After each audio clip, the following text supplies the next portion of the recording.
지난 6일날 목요일에 우리 선교위원회에서 주관을 해서 국내 순교지 탐방으로 신안 증도와 영광을 다녀왔습니다.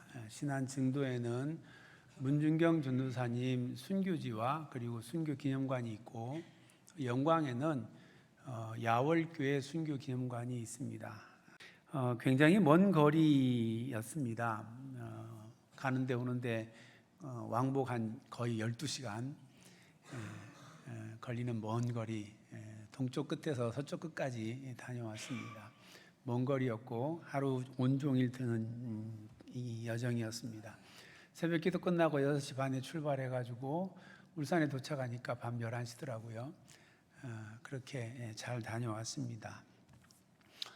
순교지 현장에서 보면서 배운 것도 그렇고, 그리고 이렇게 순교지 현장까지 가기 위해서 하루를 온종일 들여서 가는 여정을 통해서도 깨닫게 되는 것인데, 희생과 헌신이 있어야 그만큼 그 은혜와 복도 우리에게 주어진다라고 하는 사실입니다.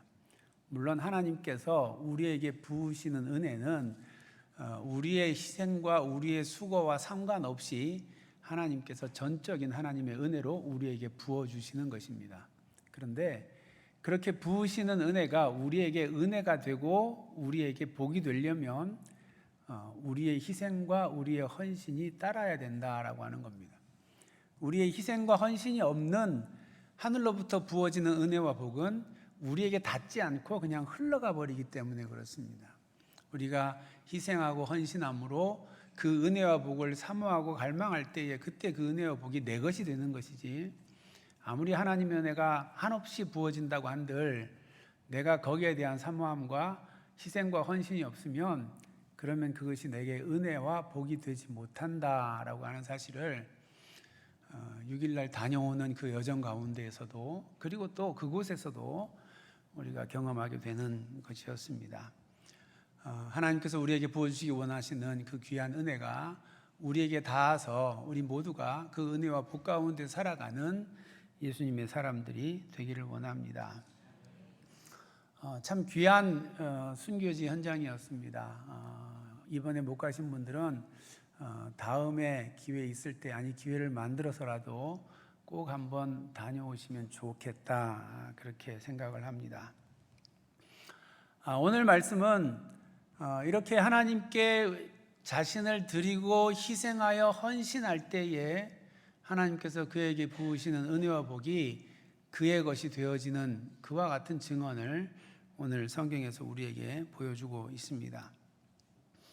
오늘 말씀의 본문에 보면 두 부류의 사람이 등장합니다. 하나는 애굽 왕과 그의 백성들이고, 또 하나는 히브리 산파와 그리고 히브리 사람들입니다.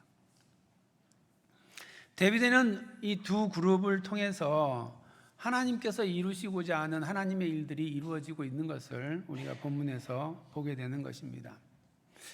애굽 왕은 이스라엘 자손들이 생육하고 불어나서 번성하여 더 강해지는 그와 같은 일들을 바라보면서 마음의 염려가, 근심이 있었습니다. 그래서 이스라엘 자손을 어떻게 하든지 경계하여 그들의 생활을 괴롭게 하고, 그러므로 말미암아 그들이 강해지는 것을 막으려고 애를 썼습니다. 우리가 지난주에 보았듯이 애굽 왕이 히브리 사람들을 붙들어서 그들에게 흙 이기는 일과 그리고 벽돌을 굽는 일, 그리고 여러 농사의 일을 시켰는데 하나같이 그 모든 일이 그들에게 아주 엄한 일이었다라고 하는 것을 성경은 말하고 있습니다. 그러나 그럼에도 불구하고 이스라엘 자손들은 해가 갈수록 생육하고 불어나서 번성하였고 더 강해졌다라고 하는 것을 성경은 말하고 있습니다. 이것을 통해서 온 땅에 이스라엘 자손들이 가득하게 되었다라고 하는 것입니다. 애굽 왕은 이러한 이스라엘 자손들에 대해 위협을 느끼고 극단적인 조치를 취하기까지 이르게 되었습니다. 애굽 왕이 히브리 산파들을 불렀습니다. 히브리 산파의 대표가 되는 오늘 성경에 나와 있는 십보라와 부라를 불렀습니다. 애굽의 여인들은 아이를 출산할 때에 반드시 이 산파의 도움을 받아야만 했었습니다. 왜냐하면 거기에는 여러 가지 이유가 있었습니다. 산파들의 도움을 받아야 아이를 낳을 때 부정하게 되지 않는다라고 하는 애굽의 종교적인 이유도 있었고, 또 출산했다라고 하는 사실을 증명해 주는 것이 산파들이 하는 일이었기 때문에 산파들을 꼭 불러서 아이를 낳았던 것입니다. 그러므로 애굽 왕은 히브리 여인이 아이를 출산할 때에도 산파를 부를 것이다라고 하는 생각을 했고, 그리고 산파들을 불러다 놓고 산파들에게 이야기하는 것입니다. 히브리 여인이 해산을 할 때에 너희가 그것을 도울 때에 아들이거든 그를 죽이고 딸이거든 살려두라, 그렇게 말하는 것입니다. 당시 애굽 왕의 그 권세는 신과 같은 권세였습니다. 그의 명령을 어기는 것은 곧 죽음과 같은 것이었습니다. 그런데 히브리 산파들은 애굽의 왕의 명령을 어기고 남자 아기를 살려주었습니다. 어떻게 히브리 산파들은 이러한 상황에서 애굽 왕의 명령을 거역하고 그리고 남자 아기를 살릴 수 있었을까요? 17절에 이렇게 말합니다. 산파들이 하나님을 두려워하여 애굽 왕의 명령을 어기고 남자 아기를 살린지라. 산파들이 남자 아기들을 죽이지 않고 살렸던 이유는 하나님을 두려워하였기 때문이다, 그렇게 성경은 말씀하고 있습니다. 애굽 왕이 산파들을 불러서 왜 남자 아기를 죽이지 않고 이렇게 살렸느냐 그렇게 묻자 산파가 19절에 대답합니다. 히브리 여인은 애굽 여인과 같지 않아 건장하여 산파가 오기 전에 아기를 낳기 때문이다, 그렇게 말합니다. 그래서 아기를 낳는 과정 중에 남자 아기를 죽이라고 하는 명령을 지킬 수 없었다, 그렇게 말하는 것입니다. 산파가 이와 같이 말하는 것이 이유가 되는 것은 애굽 왕이 산파에게 명령한 내용 때문에 그렇습니다. 16절을 보면 애굽 왕은 산파에게 너희가 히브리 여인을 위하여 해산을 도울 때에 그 자리를 살펴서 아들이거든 그를 죽이고 딸이거든 살려두라, 그렇게 말하였습니다. 여기서 죽이고라고 하는 이 단어는 정확히 이 원어를 따져서 그 의미를 본다면 죽도록 내버려 두어라 라고 하는 말입니다. 이 단어는 적극적으로 살해하라는 의미가 아니라 출산 과정에서 아기를 살리기 위한 필요한 여러 조치들을 산파들이 하는데 그걸 하지 말라는 겁니다. 그래서 죽게 내버려 두도록 하라는 겁니다. 당신은 자연 출산이었기 때문에 지금처럼 자연분만이 되지 않으면 제왕절개를 해서 아기를 구할 수 있는데 그 당시에는 그런 기술이 없었기 때문에 난산이 되는 경우에 태아를 잃는 그런 경우가 자주 있었습니다. 그때 유능한 산파가 어떻게 하느냐에 따라서 죽을 수 있는 아기를 살릴 수도 있고 그리고 죽을 수도 있는 것입니다. 애굽 왕의 명령은 아들이거든 살리려고 애쓰지 말고 죽도록 그냥 내버려 두라는 것입니다. 이스라엘 자손이 번성하는 것을 적극적으로 막기를 원하는 애굽 왕이 산파들에게 왜 적극적으로 아들을 낳게 되면 죽이라고 그렇게 말하지 않고 이렇게 명령을 하는 것입니까? 애굽 왕이 이렇게 명령하는 것은 산파들에게 아이를 적극적으로 죽였다라고 하는 죄의식을 갖지 않게 하고 그러므로 거리낌 없이 쉽게 그 일을 할 수 있도록 그렇게 해 주었던 것입니다. 또 드러내어 하지 않고 계속해서 산파 일을 하면서 그러면서 이로써 출산하는 남자 아이들을 지속적으로 죽일 수 있도록 그렇게 하기 위한 애굽의 왕의 계략이었던 것입니다. 적극적으로 죽이면서 그 죽이는 일이 드러나게 되면 누가 그 산파를 불러다가 애기 받아달라고 이야기를 하겠습니까? 그러니까 드러나지 않게 죽을 수 있는 상황이 되면 죽게 내버려 두라는 겁니다. 그를 잘 태어나게 하는 어떤 산파 일들을 하지 말라는 것입니다. 악한 영이 하는 일은 이렇게 그 행하는 것이 간교한 것입니다. 우리 안에 죄의식이 생기지 않게 이것쯤이야 하는 생각을 심어주고, 그리고 죄의식을 느끼지 못하고 죄를 범하게끔 하는 그러한 간교한 전략을 가지고 있는 것입니다. 주일에 예배에 출석하고 수요예배에도 가는데 굳이 금요 기도회까지 가야 되냐고, 그것쯤은 안 가도 되지 않냐고 그런 생각을 하게 합니다. 이렇게 바쁜 현대인의 삶을 살아가면서 수요예배, 금요 기도회, 그리고 새벽 기도회를 일일이 다 챙겨서 매일 교회에 나갈 수 없다라고 나름 그럴듯한 그런 주장을 하게끔 만듭니다. 그렇습니다. 주중에 수요예배, 금요 기도회, 그리고 새벽마다 예배와 기도의 자리에 나오는 거, 그거 쉬운 일 아닙니다. 그래서 주일 예배만 드리면 되는 것 아니냐라고 하는 악한 영의 말이 그럴듯해 보입니다. 그런데 우리가 그러한 간교한 계략에 속지 말아야 합니다. 악한 영의 목적은 주일 하루 예배에 나가고 그것으로 스스로 나는 구원받은 성도라고 하는 생각으로 위안을 갖게 만드는 것입니다. 그리고 나머지 6날 동안은 악한 영과 함께 세상 가운데에서 세상 사람으로서 그냥 살아도 괜찮은 것처럼 그렇게 생각하게 만드는 겁니다. 그렇게 하나님을 의식하지 못하고 세상에 몰두하여 살아가게 만드는 겁니다. 굳이 주일날 가지 말라고 악한 영이 말하지 않습니다. 그래도 그저 그렇게 수요일도 빼먹고 금요일도 빼먹고 새벽기도도 빼먹고 그냥 주일날 오전 예배 한번 드리면 그거로 만족하고, 그리고는 나머지는 늘 그냥 세상 사람으로 살다 보면 나중에는 자연스럽게 주일도 잊어버리고 하나님도 잊어버리고 그리고 살아갈 것이기 때문에 사탄은 그렇게 말하는 겁니다.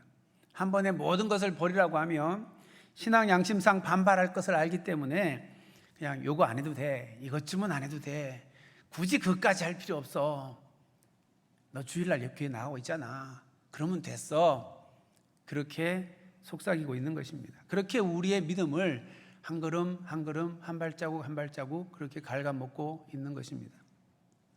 그러므로 이것쯤이야 라고 하는 그 마음에 우리가 경계심을 가져야 합니다. 우리의 어느 한 부분도 하나님께 속하지 않은 것이 없습니다. 우리의 모든 것이 다 하나님의 것입니다. 우리의 생명도, 우리의 시간도, 우리의 건강도, 우리의 수고와 노력도 모두가 다 하나님의 것입니다. 하나님께서 지으셨고 하나님께서 지금도 우리에게 생명을 허락하여 주시기 때문에 우리가 이 땅의 삶을 살아가는 겁니다. 오늘 밤에 하나님께서 너 됐어, 이제 나한테 와, 그리고 부르면 우린 모두가 다 아무 말 못하고 예 알겠습니다, 그리고 하나님 앞에 가야 되는 사람들입니다. 우리의 생명이 여기서 계속되는 것은 하나님께서 허락하여 주셨기 때문에 우리의 삶을 살아가는 겁니다. 우리가 병들어 죽는 것 아니고 나이 많아 죽는 것 아니고 하나님께서 그만하면 됐다, 이제 와라 부르시는 그날까지 우리가 이 땅의 삶을 사는 겁니다. 그러니 우리의 모든 것이 주님의 것입니다. 그러기에 한치도 주님의 것을 세상에게, 악한 영에게 내어주어서는 안 되는 것입니다. 그러기에 이것쯤은 포기해도 돼, 이것쯤은 내어주어도 돼, 그렇게 타협해서는 안 됩니다. 그것이 사탄의 계략인 것입니다. 어떻게 이러한 경각심을 가지고 살아갈 수 있는 것입니까? 히브리 3파는 출산 중에 위기 상황에 아무도 모르게 그냥 태아를 돌보지 않아서 저절로 죽게 만들 그런 남자 아기를 만들 수 있습니다. 내가 죽인 것도 아니고 죽을 수밖에 없는 상황이었는데 라고 말하며 스스로 정당하다고 이야기할 수 있습니다. 이것쯤이야, 내가 직접 죽인 것도 아닌데 뭘, 그렇게 생각할 수 있습니다. 그러면 애굽 왕의 그 서슬퍼런 위협을 피할 수 있습니다. 오히려 애굽 왕에게 잘했다고 대가를 받을지도 모릅니다. 그러나 산파는 애굽 왕의 위협에 굴하지 않았습니다. 오히려 산파는 애굽 왕을 거슬러 남자 아기를 의도적으로 살렸습니다. 이것쯤이야 하면서 애굽 왕과 타협하지 않았습니다. 애굽 왕의 서슬퍼런 위협에 자신의 믿음을 굽히지 않았습니다. 히브리 산파가 어떻게 이렇게 할 수 있는 것입니까? 히브리 산파는 자신과 함께 하시는 하나님을 보았기 때문에 그렇습니다. 아마도 그 당시에 산파들이 히브리 여인들을 받아서 아기를 낳을 때에 이와 같은 일들이 종종 아주 많이 일어났을 것이라고 우리가 본문을 보면서 추측할 수가 있습니다. 이전의 산파의 경험에 비추어 보면 이런 경우는 100이면 100, 태아는 다 죽는 거고, 그리고 잘못하면 산모까지도 위험할 수 있는 그런 출산의 경우가 있을 수 있습니다. 예전에 자연분만할 때 그런 일들이 많았습니다. 그래서 아기를 낳다가 부모도 아기도 다 돌아가는 그런 경우도 있었습니다. 그런데 놀랍게도 그런 상황인데도 불구하고 기적같이 태아도 건강하게 태어나고 산모도 건강하게 회복되는 일들을 아마 산파들이 그 당시에 경험을 했을 겁니다. 20절에 보면 하나님이 그 산파들에게 은혜를 베푸시니 그 백성은 번성하고 매우 강하여졌다, 그렇게 말하고 있습니다. 하나님이 산파들에게 은혜 베풀어서 어떻게 했는지 모르겠는데, 그런데 죽을 위험에 있던 아기들이 살아나고 산모들이 회복되는 그런 일들이 일어나는 겁니다. 난산의 경우에 태아도 산모도 상하지 않고 모두 건강하게 출산하는 일이 하나님의 은혜로 인해서 히브리 여인들에게 이루어지는 것을 산파들이 보는 겁니다. 아무리 아니라고 생각을 해도 이는 하나님께서 그 백성들을 번성하게 하고 매우 강하게 하시기 위해서 산파들을 통해서 일하고 계신다라고 하는 것을 산파들이 경험하는 겁니다. 이러한 하나님의 일하심을 보았기 때문에 산파들은 하나님을 경외할 수밖에 없는 겁니다. 이 땅의 신적 권세를 가진 애굽왕이 아무리 생명을 위협하고 핍박한다 해도 산파들은 하나님이 지금 하고 있는 이 일을 거스를 수 없었던 것입니다.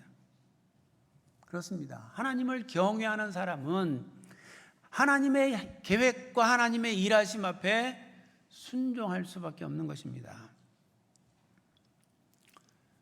지난 목요일에 신안 증도의 문중경 전사님 순교지와 그리고 영광 야월교회는 1950년 6.25 전쟁 당시에 65명의 신도가 있었습니다. 가족과 아이들까지 다 포함해서 전부 65명이었습니다. 그런데 65명 아이들까지 다 포함해서 65명 모두가 순교를 당하는 그와 같은 교회였습니다. 야월교회 이와 같은 순교로 말미암아 야월교회의 주변에 같이 살던 그 당시에 그 동네에 있는 사람들이 주님을 영접하기 시작했고, 그들을 통해서 야월교회가 다시금 세워지게 되었습니다. 그리고 그분들이 지금 그 당시의 상황을 증언하고 있는 것입니다.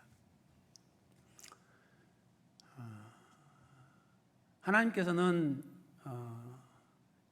이와 같은 순교와 이와 같은 그 고난 속에서 한국교회를 구별하여 내셨습니다.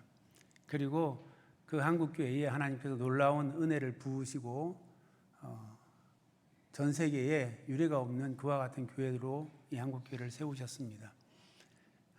그리고 전 세계에 선교사를 파송하고 그리스도의 복음을 전하는 그와 같은 교회로 만들었습니다. 인구 대비 가장 많은 선교사를 파송한 나라가 우리나라입니다.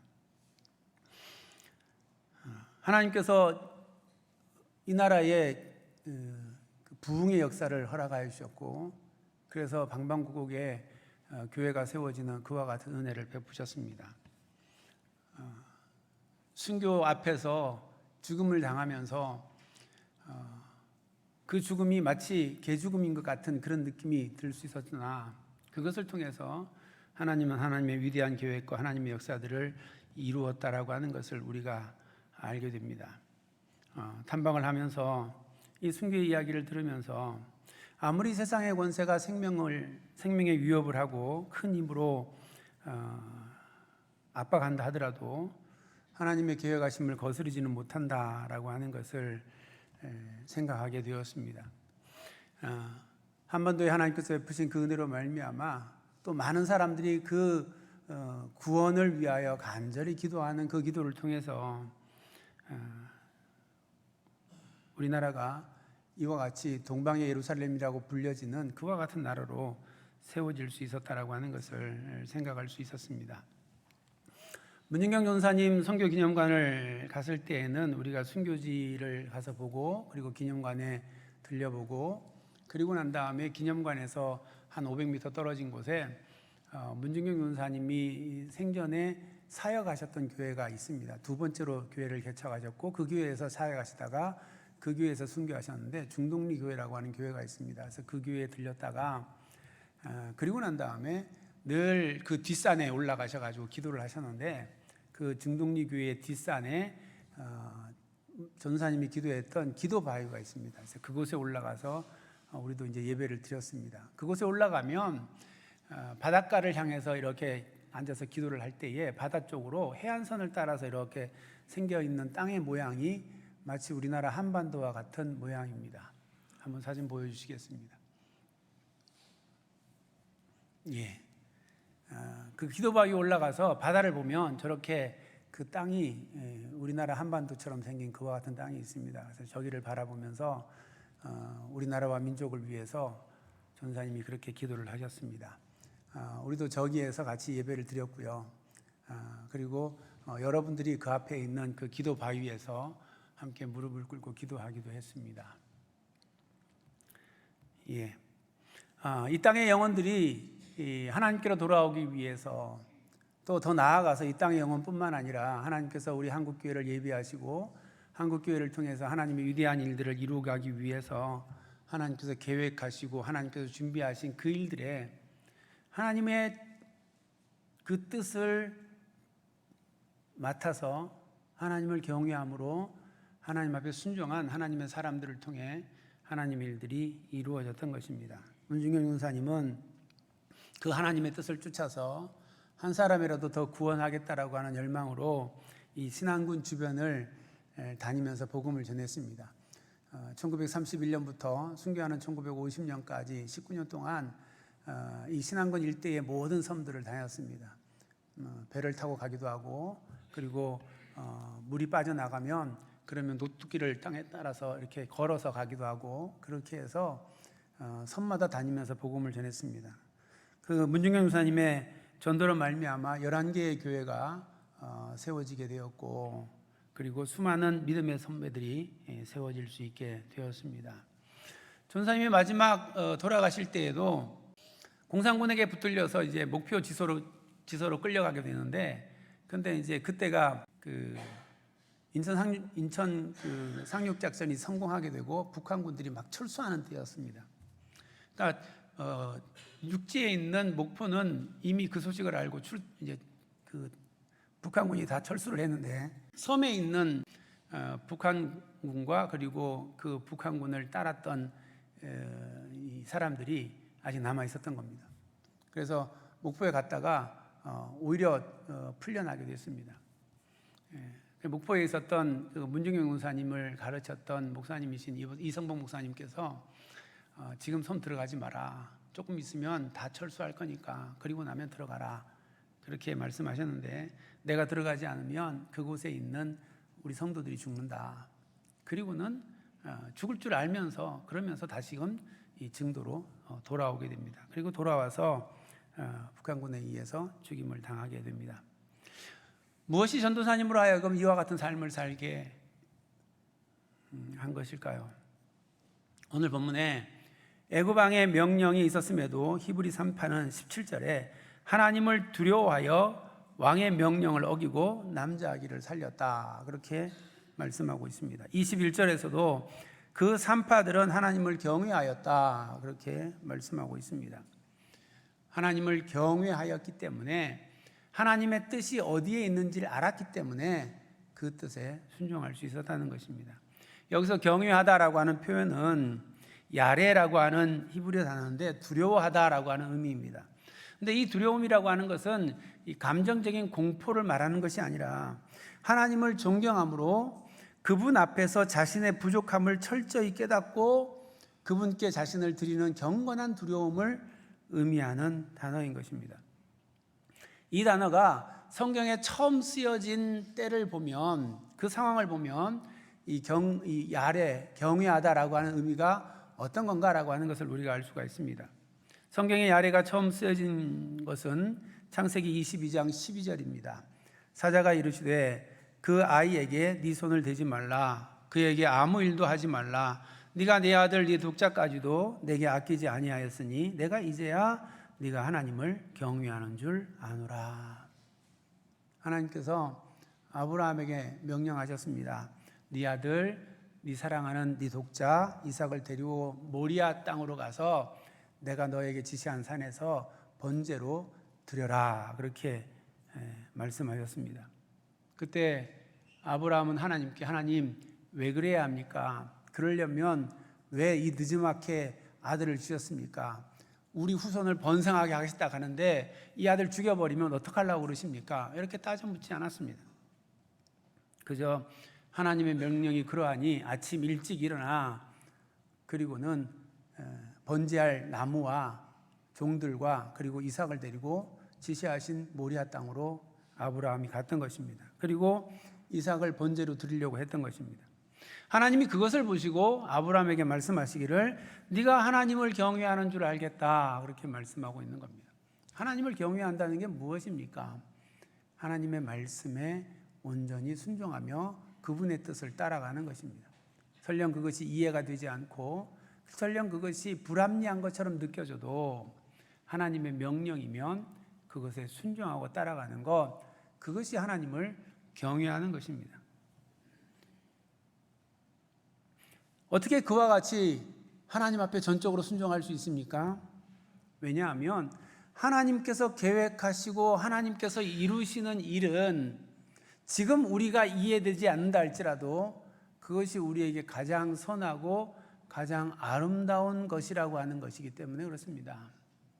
야월교회 성도들이 그 죽임을 당할 때에 문중경 교사님이 죽음의 그 자리로 다시 찾아가는 것은 이것을 통해서 하나님께서 더 선하고 더 아름다운 일을 이루실 것이라고 하는 분명한 믿음이 있기 때문에 가능한 것입니다. 그분들의 그 죽음이 있었기 때문에 우리가 지금 이렇게 자유롭게 하나님 앞에 나와 하나님을 예배할 수 있는 겁니다. 하나님은 그렇게 하나님의 계획하신 하나님의 뜻을 우리 가운데 이루시고 경외하는 자들을 통하여 그 뜻을 완성하시고 그것을 통해 하나님의 선하시고 하나님의 위대하신 일들을 우리 가운데 이루어가는 것입니다. 그리고 그것이 우리에게 가장 복되고 가장 귀한 것입니다. 우리에게 이 믿음이 있기를 원합니다. 때로는 이해되지 않고 그것이 핍박과 어려움을 가져온 일이라 할지라도 하나님께서 계획하시고 하나님께서 행하시는 일들은 언제나 선하고 언제나 옳고 언제나 아름다운 것이라고 하는 것을 믿고 그것에 순종하는 삶을 살아가는 것, 그것이 하나님을 경외하는 삶입니다. 그리고 오늘 21절에 보면 산파들이 하나님을 경외하였더니 하나님께서 그들의 집안을 흥왕하게 하셨느니라. 비록 그 순간에는 이해되지 않는다 할지라도 그것을 통해 하나님께서 이 민족을 흥왕하게 하실 하나님의 계획을 가지고 계셨고 그랬기 때문에 일제시대와 6.25를 통하여 수많은 믿음의 선진들이 여호와를 경외함으로 하나님께서 향하시는 이 일이 가장 선한 것이라고 하는 걸 믿고 담대하게 순교의 자리로 나아갈 수 있었다라고 하는 것입니다. 오늘 말씀을 통해서 순교한 사실이 아니라 제가 이렇게 말씀을 드리니까 다들 막 마음이 쫄려가지고 아이고야 예수 믿다가 이렇게 죽는구나 어두워지는데 얼굴이 거기에 우리의 마음을 둘 게 아니라 그럼에도 불구하고 그 가운데서 아름다운 선한 일을 이루시는 하나님 그분을 우리가 바라볼 수 있기 원합니다. 그리고 경외함으로 주님 나도 주님의 말씀 앞에 순종함으로 하나님께서 나를 통해 이루시기 원하시는 선하고 아름다운 그 일들이 이루어지기 원합니다.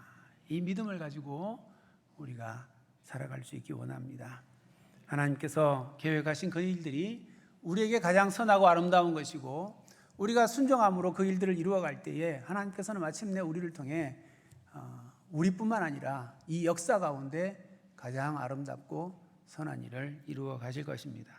이 믿음을 가지고 이 한 주간도 주님을 경외함으로 주님의 말씀을 따라 살아가는 우리 모두가 되기를 주님의 이름으로 축원합니다. 이제 주신 말씀을 생각하며 함께 찬양하기 원합니다. 이 찬양의 가사는 예수님은 열방의 소망이라고, 예수님은 우리의 위로자라고, 예수님은 온 땅의 영원한 소망이라고 그렇게 노래합니다. 예수님은 어둠 속에 빛이고, 예수님은 변함없는 진리이고, 그리고 예수님은 온 땅의 빛이 되신다, 그렇게 노래합니다. 우리가 믿고 따라가는 분이 바로 예수님이십니다. 그리고 그 안에서 우리는 어둠을 밝히 비추는 빛이 될 것이고, 그리고 이 땅에 하나님의 나라를 드러내 보이는 하나님의 사람들이 될 것입니다. 그리고 우리의 그 선포와 우리의 그 삶이 마침내 그날 그게 옳은 거였어, 그게 가장 아름다운 것이었어, 그게 선한 것이었어 라고 하는 것을 확증받게 될 것이고, 우리는 하나님 앞에서 기뻐하며 그것을 찬양하게 될 것입니다. 우리 찬양하면서 이와 같은 믿음의 고백으로 우리 함께 찬양할 수 있기 원합니다.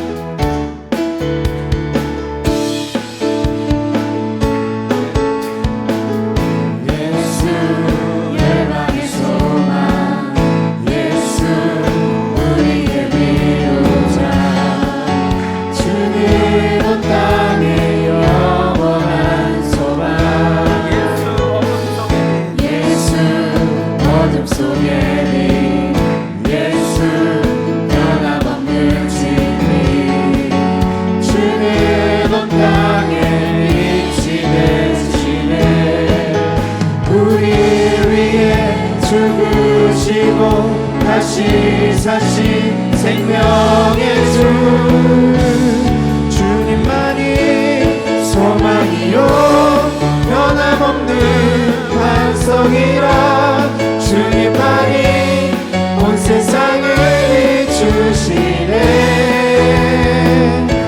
또 죽음에서 부활하신 우리 구주 영광의 왕, 주를 믿는 모든 자의 소망 되신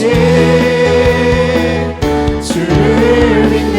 예수 열방의 소망, 예수 열방의 소망, 예수 우리의 위로자, 주는 온 땅의 영원한 소망,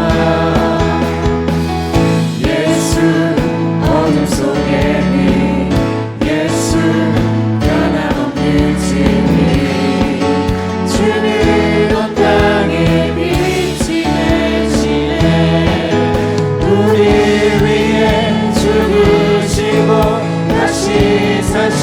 생명의 주, 주님만이 소망이요 변함없는 반석이라, 주님만이 온 세상을 비추시네.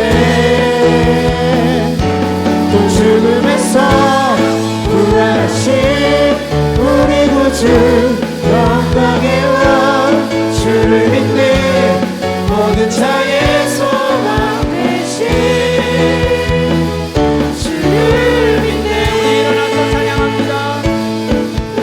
우리 위에 죽으시고 다시 사신 생명의 주, 우리 위에 죽으시고 다시 사신 생명의 주, 주님만이 소망이요 반석이라, 주님만이 온 세상을 비추시네.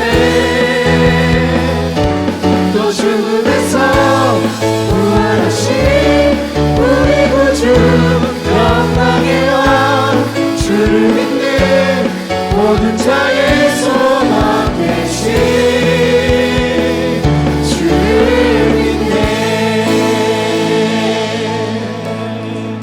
아멘. 할렐루야. 하나님 아버지, 주의 놀라우신 은혜와 사랑을 감사합니다.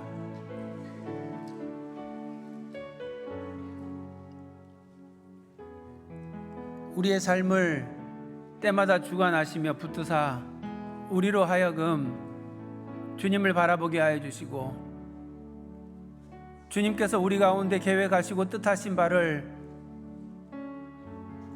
이루어 가실 때에 우리의 삶과 인류의 역사 가운데 가장 선하고 가장 아름다운 것으로 이루어 가실 것을 믿고 주님의 말씀 앞에 순종하며 따라가는 것이 여호와를 경외하는 삶이라고 하는 것을 우리로 하여금 알게 하시니 감사합니다.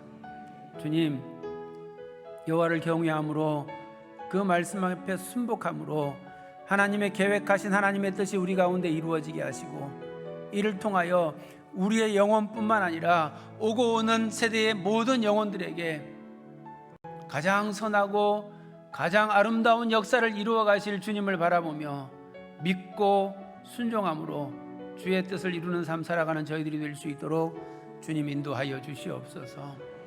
여호와를 경외하기에 하나님의 말씀 앞에 온전히 순복함으로 하나님의 계획하신 하나님의 백성들을 세우는 일에 산파들이 헌신했던 것처럼 우리가 이 땅의 산파들이 되어서 하나님의 계획하신 하나님의 뜻에 순종함으로 믿음의 영혼들을 세워가는 하나님의 사람들 다 될 수 있도록 주님 인도하여 주옵소서.